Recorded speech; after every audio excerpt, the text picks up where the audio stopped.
Hello, everybody. Welcome back to another episode of the Sprites of Life podcast. I'm Lucas, I'm Chris. and Don ditched us to go to a fancy dinner. Get that free meal. Admittedly, I've considered mitching recording for chicken wings. There's a place in Charleston I just found that is like 20 chicken wings for $15. Yeah, get a couple meals out of it, you're good. Yeah, that's a couple meals. I ate the whole thing at once. That was phenomenal. No regrets at all. Anywho, well, this is one of our Pokemon episodes, and I would hate to do one without Don. You got anything fun? Well, we had a suggestion from our Discord a little bit ago, but we finally worked our way up to it. But we're gonna talk Plants vs Zombies, the one of the mobile phenom games of yesteryear. Okay, we'll do this. But if any of them suggest Angry Birds, I'd actually love that. That'd be amazing. If someone suggests us to do Angry Birds, we'll totally do it. I think this might be our first mobile game, though. Also, I say yesteryear, it is still very much a relevant franchise. I mean, in the same way Candy Crush is. Like, it still makes so much money, but nobody really talks about it anymore like they used to. Yeah, but it's still I had my Plants vs Zombie days. I never played the like multiplayer or like the one I made it to consoles. Didn't really get a chance to mess around with that, but the Didn't they mobile make ones, a third-person shooter for Plants yeah, vs. Zombie? yeah, Oh they did. gosh, I remember seeing those trailers. Like, man, y'all really want to go after Call of Duty like this? Old. I appreciate it. But plants are fun. We're gonna focus mostly on the plants in this episode, not so much the zombies. Yeah, I feel like when we'll get to that in the science point, but I have things to say about the zombies if anyone has any complaints. But for now, let's go ahead and get to our science news. Now, I have a question for you, Chris. Um, Mhm. when you're going to go traveling, like, what's one of the most beautiful natural wonders you've ever seen? Honestly, I would say the Grand Canyon is up there, or the Blue Lagoon. Okay, so tell me about the Blue Lagoon. It was very I mean, it's a thermal spring? Geospring? Okay. Thermal spring. Mm-hmm. Kinda otherworldly, just with, like, the steam rising up everywhere and the volcanic terrain around. Very, very cool. Now, what if I told you that this place you just described, every so often, like maybe half the year or so, they were pumping that thermal water in from a pipe in order to make sure that tourists got a great view of it year round? How would you feel? Oh, I'd be disappointed, but I would, get it. Okay, so you are like one side of this argument. In China, a hiker was going out to what is known as the Yuntai Mountain Waterfall. It is billed as the tallest uninterrupted waterfall in China. When he got up there, he went ahead and he snapped himself this little photo where it's a pipe literally feeding the waterfall so that during the dry season, people could actually get a chance to see it still. So it's not running year round. No, during the dry season, they Okay. turn it on to make sure that tourists can get a chance to see it year round. Now, the reason I wanted to bring this up is because this is kind of a trend that we're seeing amongst people who are using nature as a way of tourism. Ski lodges are having to create their own snow because it's not snowing enough. The dry seasons in many places are extending. My reason for bringing this up is that, yeah, they're saying they're doing it for the dry season. If that dry season keeps going, are they wasting water that could better be used in other locations while water is scarce? Are they going to have to keep this going longer and longer every year? This is such an interesting thing to talk about because there are people online in China, I mean, what limited internet they're allowed to have, that are complaining about, like, yo, this is ridiculous. Why are you going to call yourself the tallest uninterrupted waterfall when the dry season literally interrupts it? I mean, technically, it's still uninterrupted. If you just keep pumping out water, it'll be They just didn't fine. say naturally uninterrupted. Other people are like, yo, this person needs to get a life. What are they doing up there, like trying to pick on the waterfall? And I'm like, and then other people are like, I mean, if you're a tourist going there, wouldn't you feel better getting a chance to see how pretty it is? But then, like me, I'm like, I would much rather see it naturally than instead of being lied to about it. I mean, the ski resorts aren't hiding the fact they're using fake snow. I understand the people who are upset about it. I know that there's a lot of questions about like the money and the the resource usage and allocation and all that stuff need like should be addressed or answered if people have the questions about how it's being done. But some of these places, like frankly, like they need the money, like they rely on the tourism aspect of it. So it's hard to fault them for trying to find a way to like make sure that it keeps happening. Hmm. I feel a similar way about the stingrays down to the Grand Cayman. You shouldn't be feeding wildlife, but at the same time, people going up and feeding shrimp to stingrays is giving these people like an economy in order to do this. This is how they make their living, is taking tourists out to get sunburned and feed stingrays. It's not healthy for the ecosystem, but these people also need to live, and that's that balance of conservation versus humanity that's really tough. And luckily, this is a smaller version of it. We want to see the pretty waterfall versus there is no pretty waterfall to see. I'm just hoping that as things get warmer, they really don't have like this issue. Like they don't have to keep doing this year round. Like not even just year round, but like anytime. No, I meant year round. What am I saying? Yes, if they're doing this year round, that's a huge problem. Or that there is a whatever they are earning from the tourism is going towards conservation in the area. That would be appropriate as well. I think that if they're making money and using it in the area, also I feel like is there we're the second tallest waterfall in China. Like that maybe that one should get it now. I mean, what if I mean that seems fair, right? Reasonable? Everybody gets a pipe of water just in case they. Everyone's got a pipe of water. Everyone. That would actually be a really funny scandal if they just found out that the Chinese government has been slowly running pipes to all their iconic monuments and everything else just to make sure that there's a waterfall. I could see Americans doing that too, only like with Yellowstone, it's the bubbling hot water. With like Appalachia, they're literally just playing the bird noises after the birds have left due to climate change. Like I could totally see the United States pulling something just as stupid, but in a more creative, stupid fashion. This is the Chinese way. It's simple, it's effective, but it's still wasteful. Lovely stuff. All right. We've talked about it before. We have to talk about it again because Bloomberg released an article about it. And how much money, I don't know if you read this article, how much money do you think Suicide Squad, Kill the Justice League lost for Warner Brothers? How much money was lost? And it's still being lost.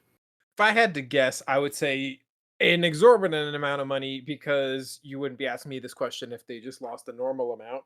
But let's just say, for the sake of it, 75 million. That is an exorbitant amount of money.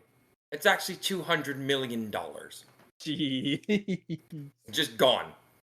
They have failed so hard to make this live service game and did it on the back and breaking the back of one of the greatest video game superhero series ever made.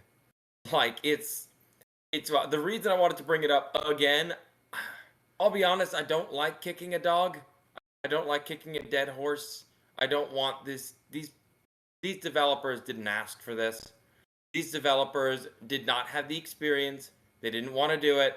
Like this is clearly something that they were told to do, and these developers who specialized in single player gameplay were forced to try and make this sort of thing in a market that's already pretty volatile. There have been multiple articles also published about how many companies are all trying to get that live service magic, that get that one golden goose that'll get them going. Not even the next Fortnite, just a game that can distract enough from Fortnite or Roblox to make them enough money. And as we have seen, it has led to failures, and as well as failures, it leads to layoffs of skilled and talented people who are being used and abused by companies to try and earn the quickest buck without even the slightest thought to maybe they should take a safer route and make slightly less money, right? Make the games they've been making. Like they made the money. Like there was a apparently there are more people playing the original Arkham games than there are people playing the Suicide Squad games.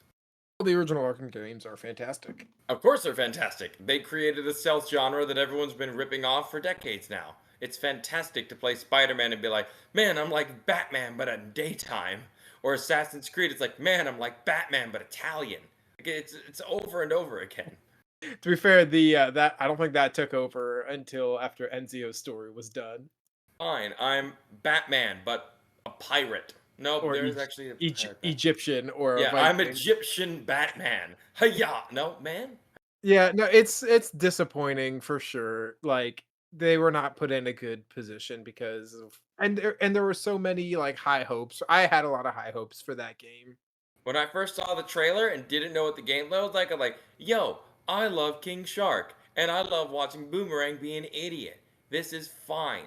If you're gonna have to make it multiplayer, I get it. That seems like a little fun. I know you're trying to get people to cooperate, but the fact that they're like just making this garbage, like they clearly it was garbage. They had delayed it for 6 months because people hated it so much.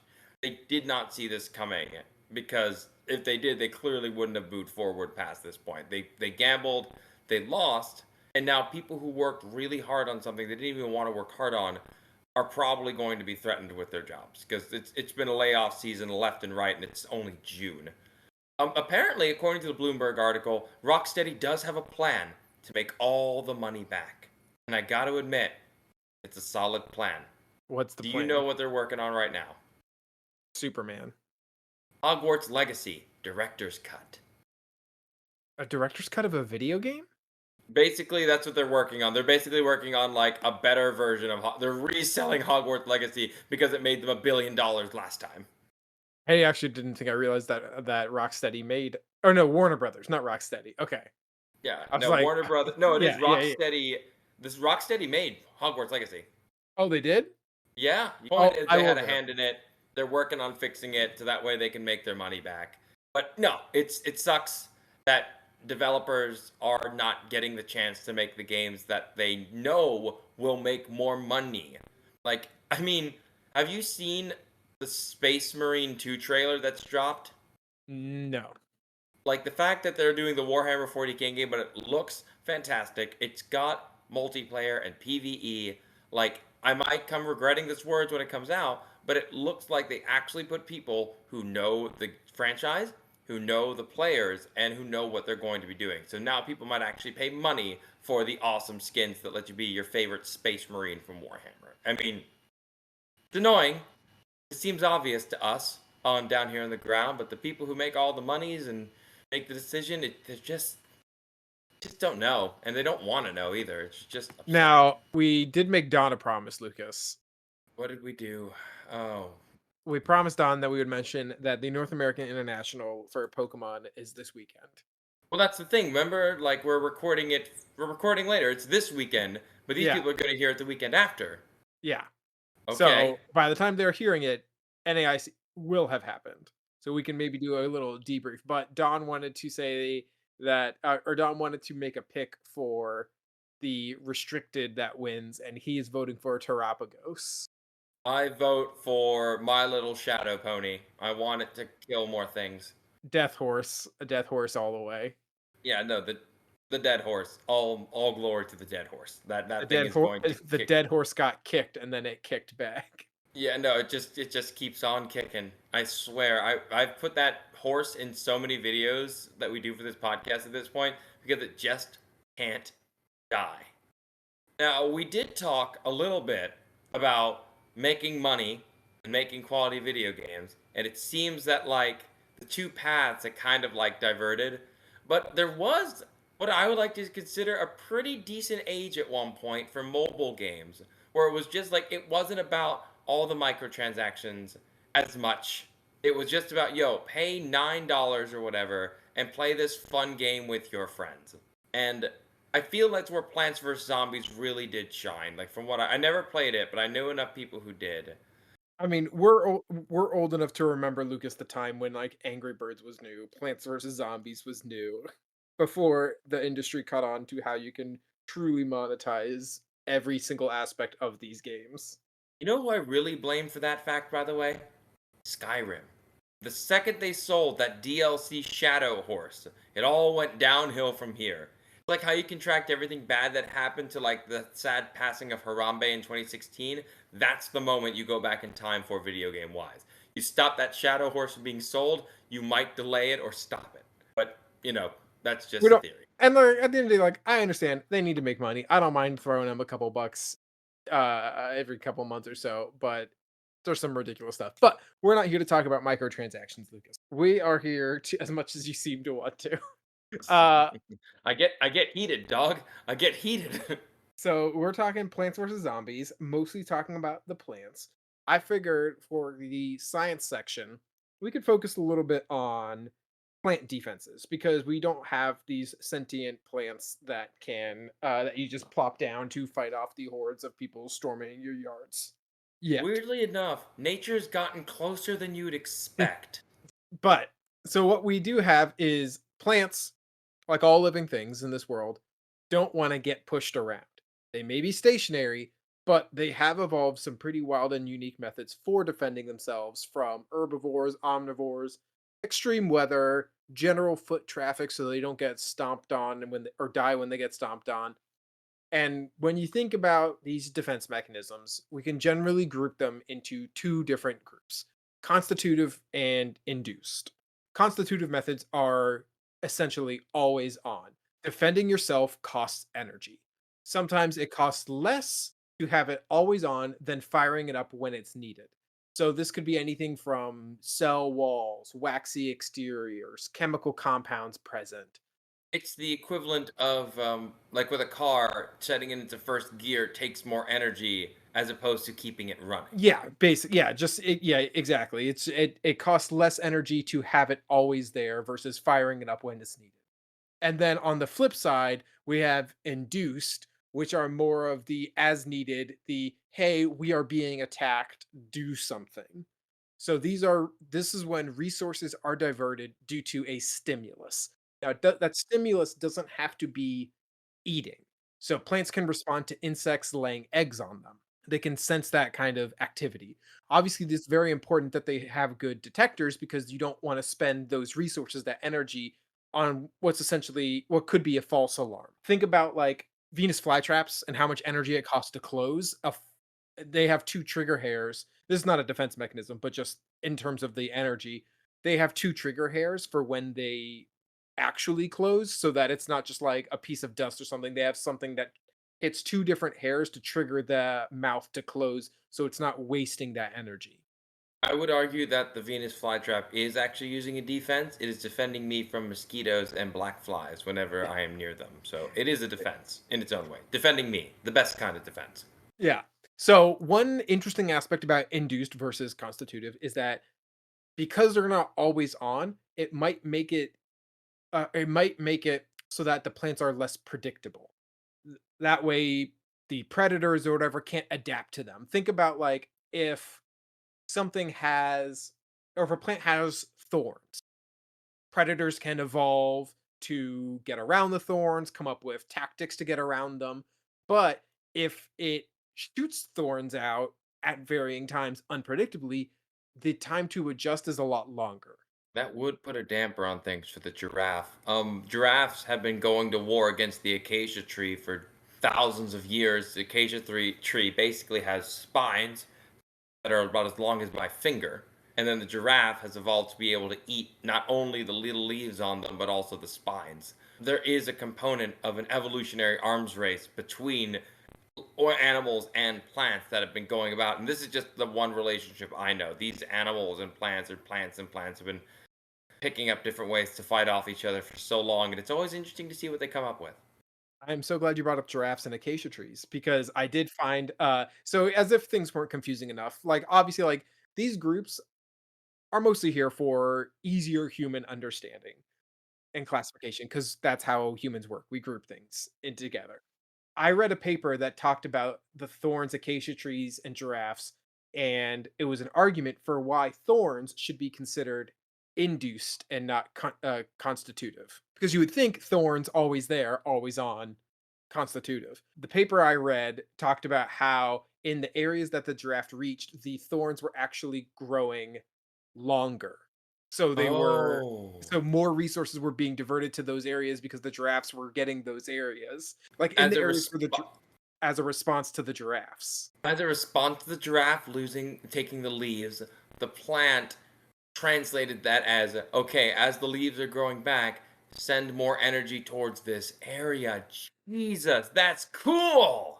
That's amazing. So that gets into the last point about this little dynamic, which is that well, as far as I understand it, what might be constitutive in one part of the world might be induced somewhere else. So to me, I think the easiest way to understand that is the chemical compounds.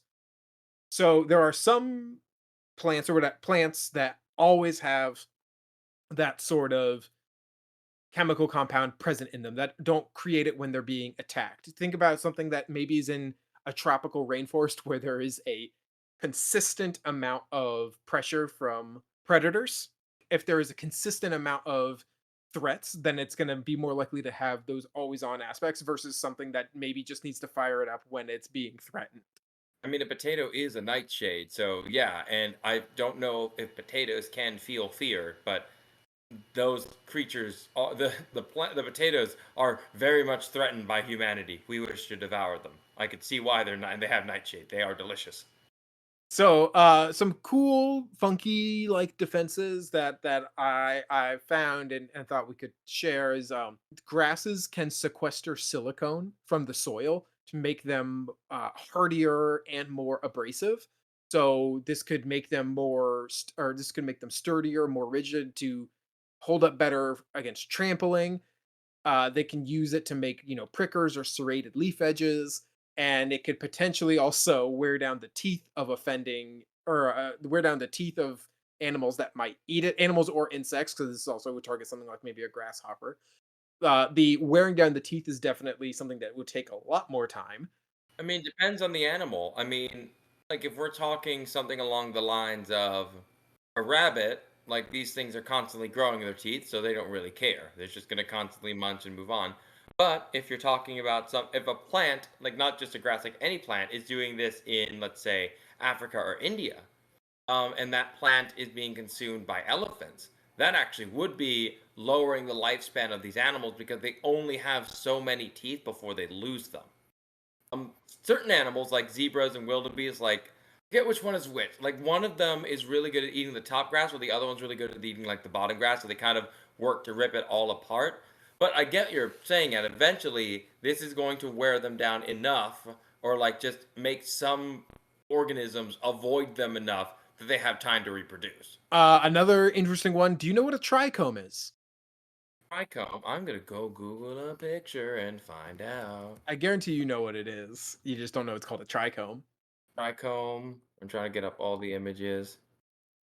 It's sticky and weird. Oh, this. Is this the So thing I think it is? if you see fuzz on things, it's a trichome. It looks sticky. So the fuzz on peaches, Mm-hmm. trichomes. Oh. I'm gonna go ahead and look up. Yeah. So what that purpose is to help put a barrier between what might want to eat it and break down the cell walls, and that's what that little forest of trichomes is trying to do. Doesn't so much help the peaches against humans, but maybe does something for like some smaller insects that don't have the same kind of power that humans do. Yeah, I mean that's really cool. I didn't realize kind of like how people don't understand that things at the end of your shoelaces are called anklets. Like I think that's just the neatest thing I've learned today. I mean, I'm probably gonna learn more stuff, but that's pretty neat.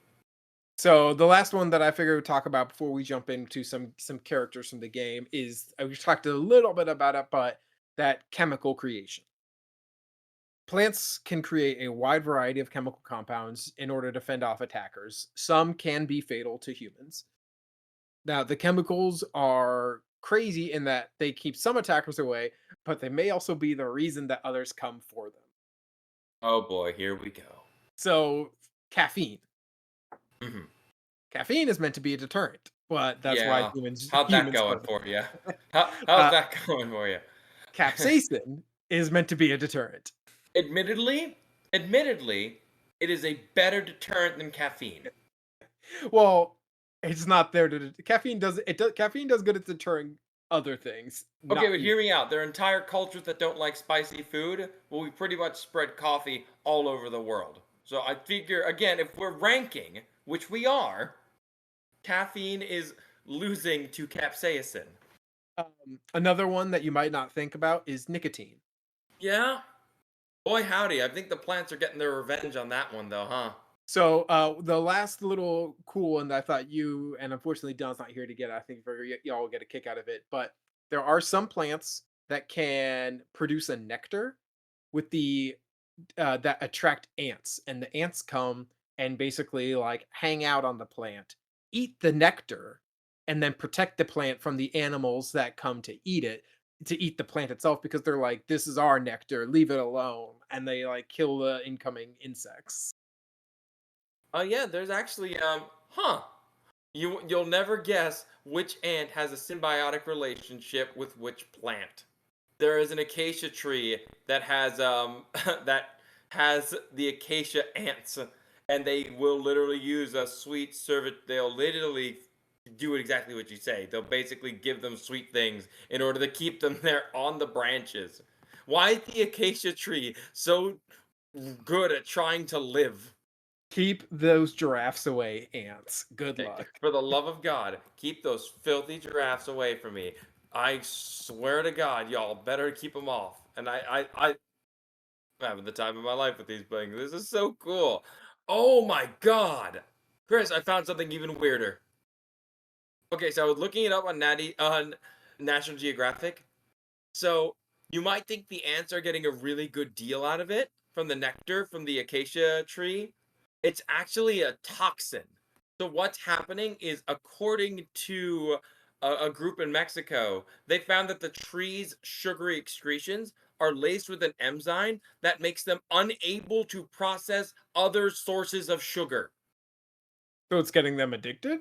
It's not getting them addicted. It's literally stopping their ability to digest other forms of sugar. So they can't go to another plant and get that source of sugar. They can't go to another source. They are basically getting, you cannot break this down. It is basically the equivalent of someone making you like glucose intolerant unless you're eating my glucose.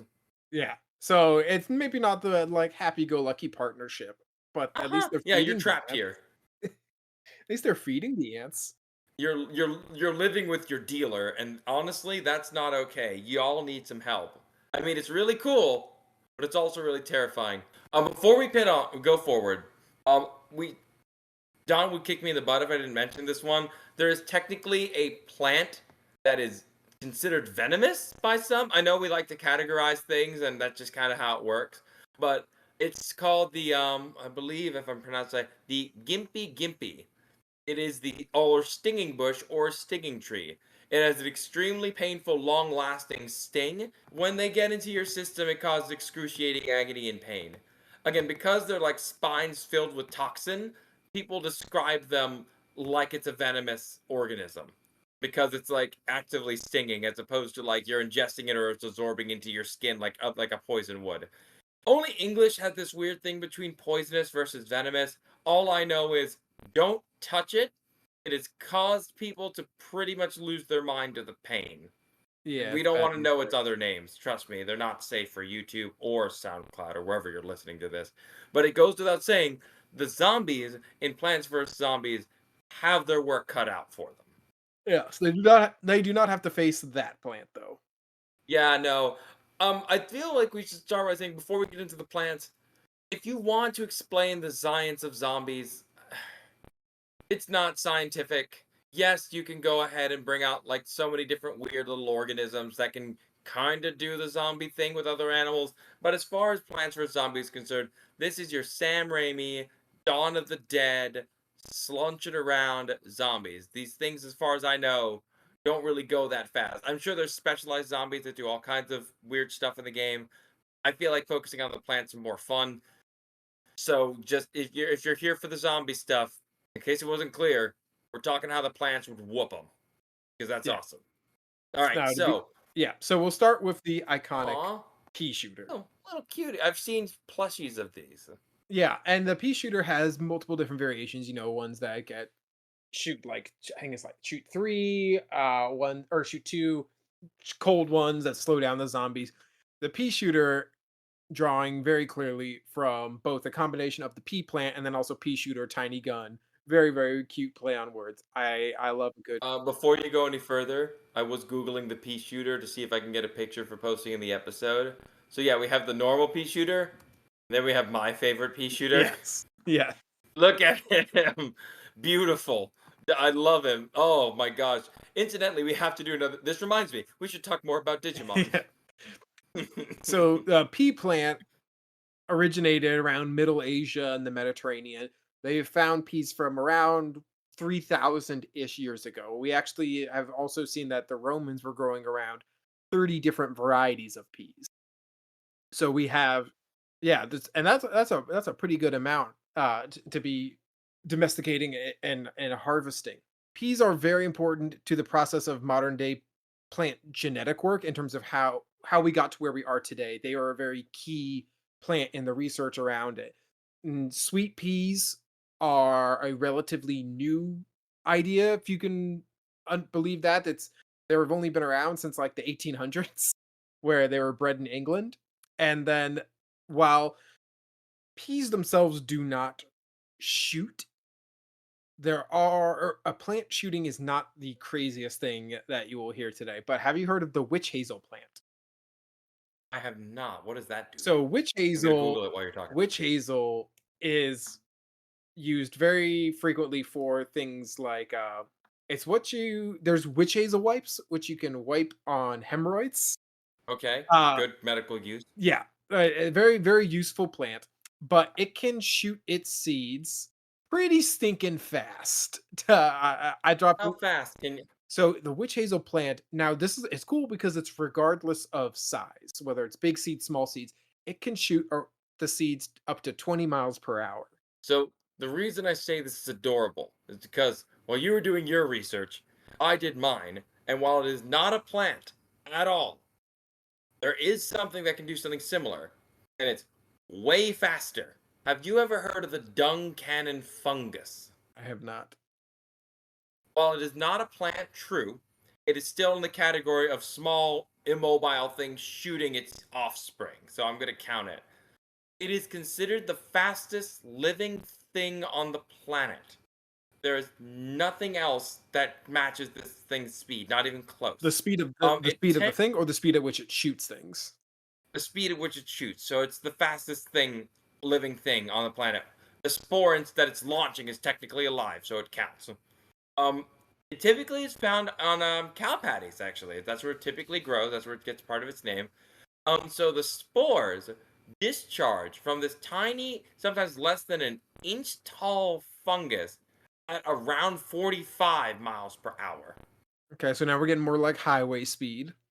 At that size, propelling itself, that's producing about 20,000 G's on that spore.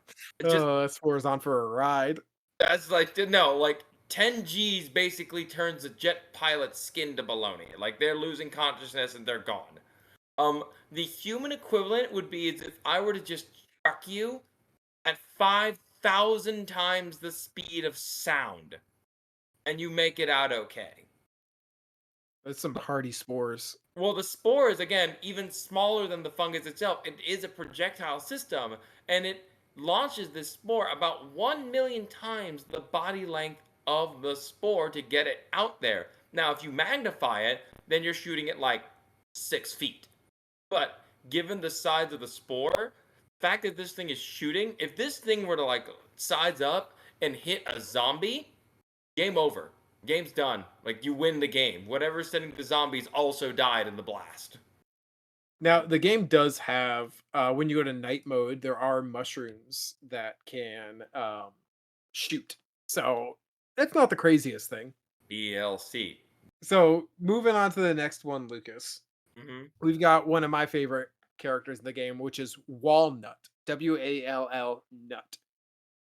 Cute. I'm going to assume he's bulky. Big, bulky, doesn't move.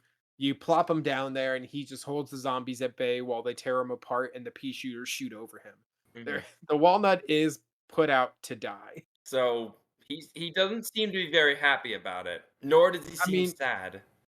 he just is. He just Okay. is. Accepted. Now, walnuts are the edible seeds of any tree in the genus. I'm gonna butcher this name.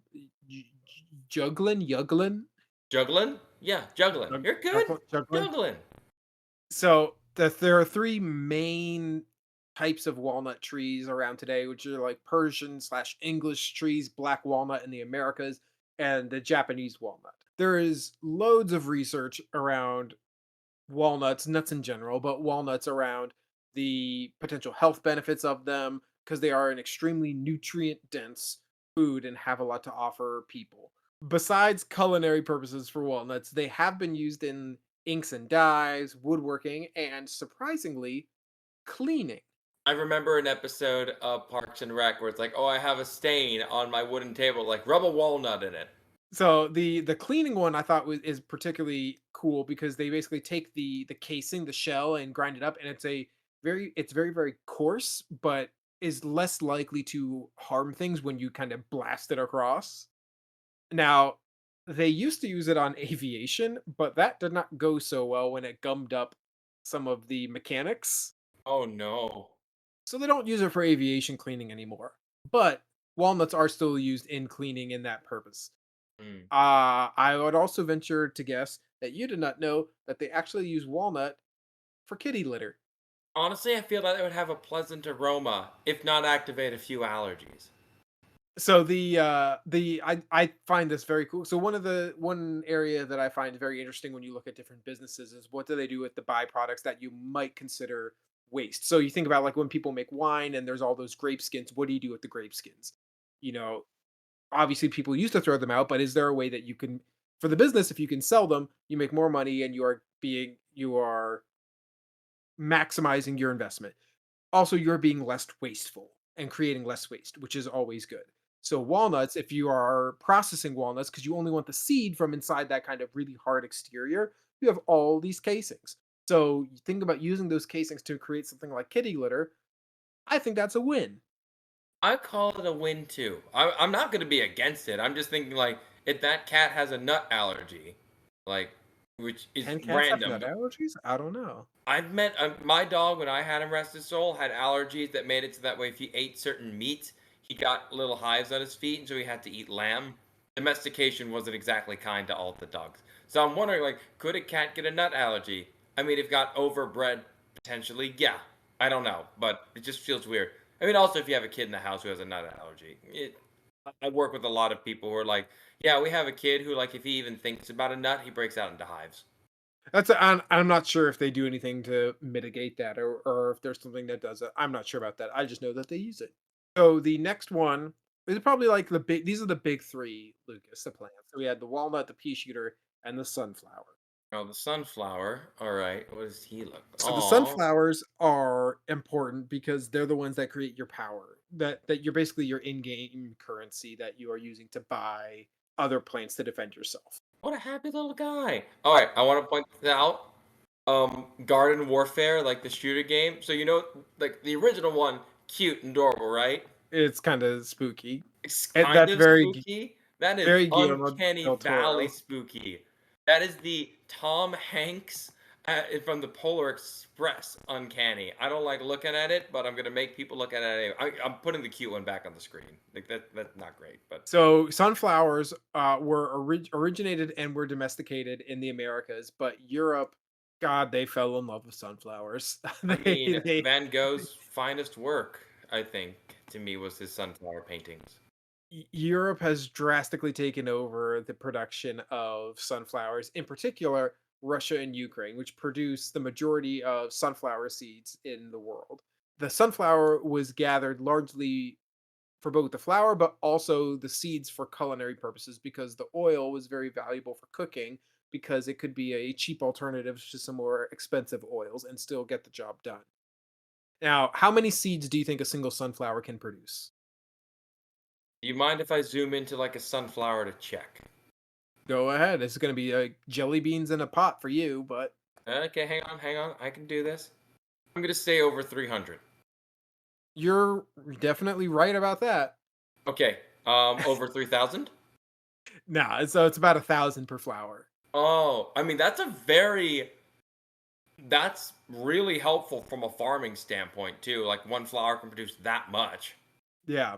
So you can get, and then I'm blank. You can do a lot of stuff with the stuff that's not the seeds, like the cake of the flower, but I'm blanking on what you do with them. One other cool thing about sunflowers is that they can actually extract pollutants from the soil. And so we have humanity has used that for a lot of different reasons in a lot of different areas to take things up, but they can also neutralize radionuclides. You're telling me that there's radioactive sunflowers out there, aren't you? I don't know enough about the science to say whether or not how what they do with it, but there are missions to plant sunflowers in areas that have had nuclear accidents. So Chernobyl, Fukushima, both of those places had a mission put out to plant sunflowers in those areas after the fallout.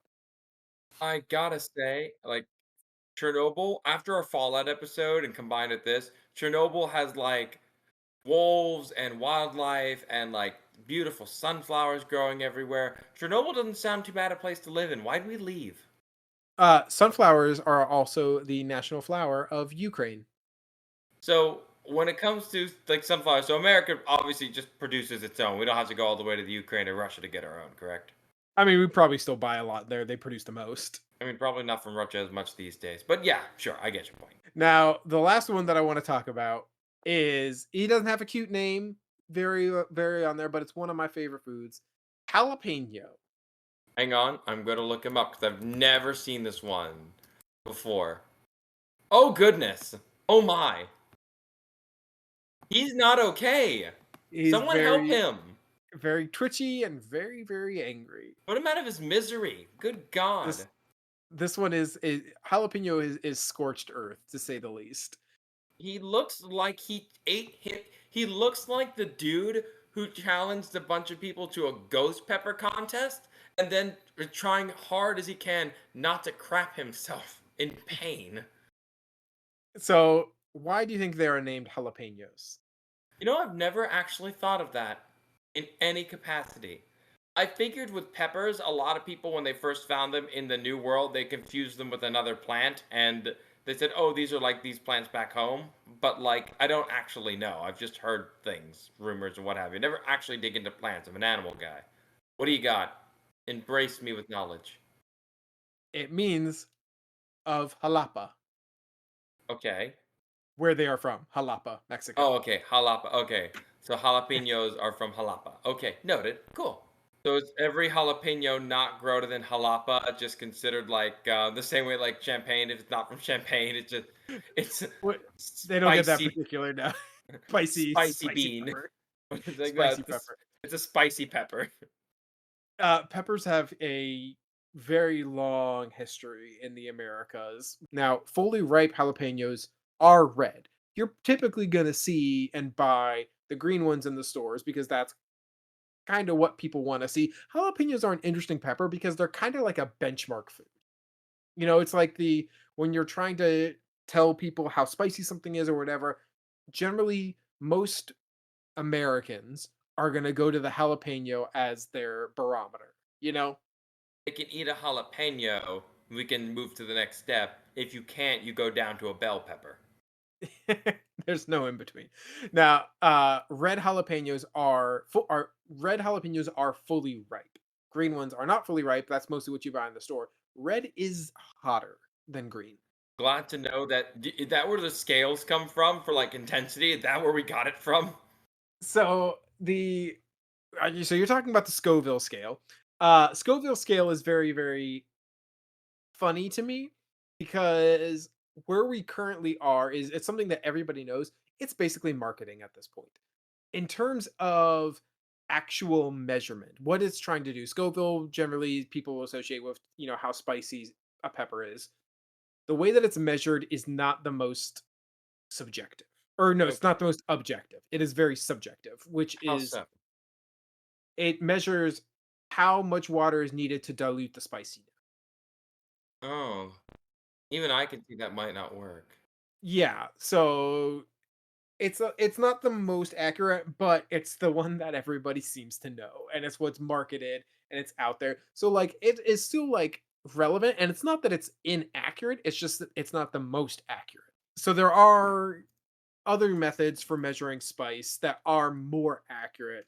Another method for determining is what's called high performance liquid chromatography, or shortened to HPLC.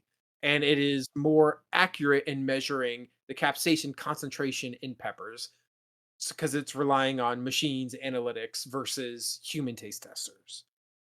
It takes out that subjective nature, makes it more objective. This is how much capsaicin is present in these peppers or other foods that might have it. So that is more accurate, but people don't know what that is. So that's why you still see Scoville around on all the different things. That's why it's like ghost peppers, like 1 million Scovilles or whatever. Ghost pepper. Hang on, I have the actual chart up here. Give me a second. Ghost pepper is between 855,000 versus 1,414. That's it. 1,041,427. We talked about it a little bit earlier. So the spice in these peppers comes from capsaicin, which, as I mentioned earlier in the episode, was created or evolved as a defense mechanism. But it also isn't not a defense mechanism, Lucas. Because do you know that there is something on this world that cannot taste capsaicin? It's not affected by it. The birds. The birds. The The birds birds. aren't affected by it because those are the creatures that the peppers want to eat it, because they want the birds to eat the seeds that won't be digested, and the birds will fly around and they will poop out the seeds, and the peppers will frolic and grow and expand their domain. So birds do not taste capsaicin. One of my favorite nature facts. I love it because it's great for gardening. If you ever want to keep squirrels out of your seeds, you cover them in cayenne pepper. The mammals, like the squirrels or the raccoons, aren't really going to be able to get into it as much, and then the birds get to eat as. Now, that being said, if they learn to adapt and like the taste of spicy food, then well, you're kind of screwed. I will say, I think the best thing about spicy food in general is the fact that we've taken spicy food one step from just, hey, let's go ahead and eat this to enjoy it, to like, hey, let's go ahead and make people eat it and then interview them. Hot Ones is one of the greatest adaptations of the interview concept ever. Anything that can make Idris Elba literally sweat, and choose to want to fight the producer, that's some good stuff right there. I'm honestly not the super spicy guy. I'm the guy who orders the garlic parm wings. You know those wings I was talking about at the beginning of the episode? Yeah, not a one of them were spicy. They were like sweet barbecue and garlic parm. Whenever we talk about spice, Lucas, I do have to do a PSA though, and this is what we'll wrap up on. If you are trying to limit spice in your food, but you're using a pepper, removing the seeds doesn't remove the heat. You see it in recipes, you see it everywhere.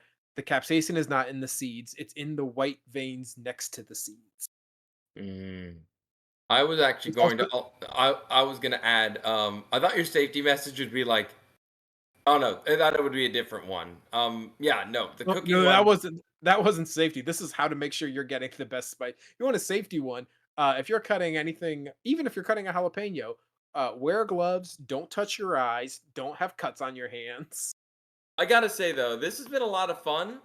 I mean, I don't expect myself to pick up any mobile games anytime soon, but I love that so much time and energy has gone to like having these fun, goofy little plant characters, but not nearly the amount of time that nature seems to have thought of horrible ways to hurt every living thing that can walk. It's almost as if it's jealous of their ability to move more, and it's like, well, I will make you suffer for your hubris.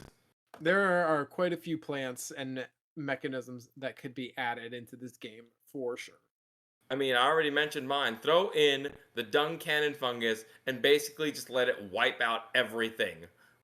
There was a video of like, what would happen if like a penny-sized object at the speed of light traveled and hit the Earth, and like the Earth basically falls into an apocalypse after being hit. It's like, yeah, that. I want that to happen to anything that touches my fungus and my farm. That'll show them. That's all I got on Plants vs Zombies, Lucas. I do want to give a shout out to Oshawott the bot, who is on our Discord, is the one who made this suggestion. So thank you so much, Oshawott. Also, great Pokemon name, love it. And if you ever want to think like, you know what? I kind of want to see these goobers argue about something other than Pokemon and capsaicin. Give us ideas. We love that stuff. We love hearing from y'all. I don't get enough chances to get as creative as I would like, and people giving me that like, all right, talk about something, make it blank. I love it. I love getting that chance to get a little bit more creative and get to learn more games. I'm not going to get more mobile games. I don't need them in my life. I have enough addictions as is.